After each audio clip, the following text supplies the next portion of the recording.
Good morning and welcome to 4Q's News. In today's report, we'll be finding out more about the big plastic problem gripping our planet. Let's head over to the main studio to find out more. Over to you, Kiwa. Do you ever wonder where all of our plastic rubbish goes to once we are finished with it? It usually ends up in our precious seas and oceans. Over the last decade, and even as you're watching this report, tons and tons of plastic are being thrown away and washing up on our beaches. For the last 50 years or so, people have been littering our oceans with plastic. Each day, plastic pollution kills masses of sea life and aquatic birds. Yes, the environmental tragedy starts in our homes and rubbish bins and ends up in once picturesque island, the Midway Atoll. The abandoned plastic converts into microplastic, which the aquatic animals often mistake for food.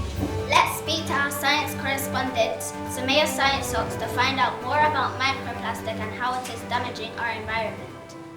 Plastic pollution can come in all shapes and sizes, but those that are less than 5 millimeters in length or about the size of a sesame seed are called microplastic.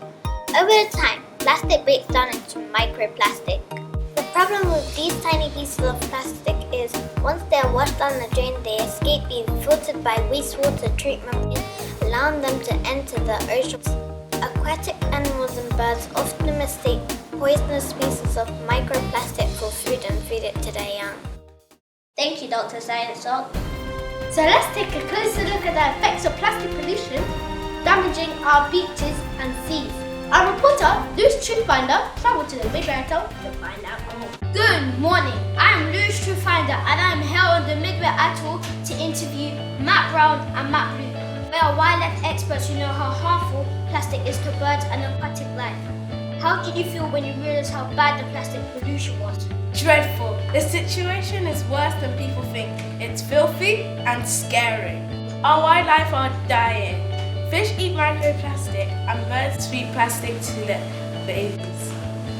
It enters the food chain and causes damage. Are people taking responsibility? No, we are not taking care of our environment, so we are not taking care of our animals. Birds like endangered albatross die every day. That's all we have time for. Back over to you in the studio. That's terrible, but sadly the plastic problem doesn't just harm birds and animals in the Midway Atoll.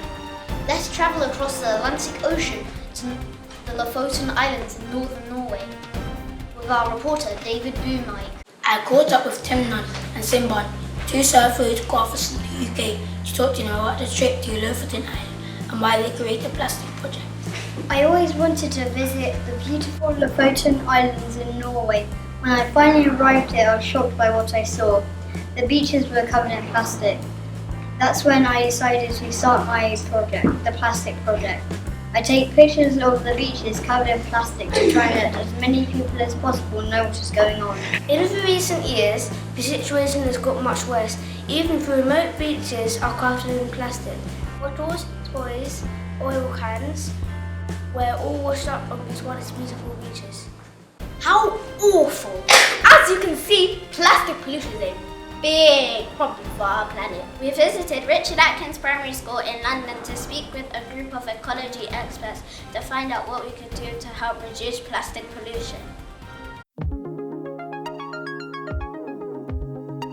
Cut down the amount of plastic you use. Choose paper bags to carry all your shopping or use reusable shopping bags. Buy second-hand toys. Choose glass bottles instead of plastic ones. Shop in zero-waste supermarkets. You can reuse your water bottle or buy a reusable drink bottle. Choose wooden toys instead of plastic ones. Reduce, reuse, and recycle. That's fantastic advice for you. Yes, you have given me lots of ideas on ways to reduce the amount of plastic I use at home. And hopefully that means we'll be able to save some of our animals and beaches from further pollution. Thank you for watching and remember the 3 R's. Reduce, reuse, recycle. Goodbye.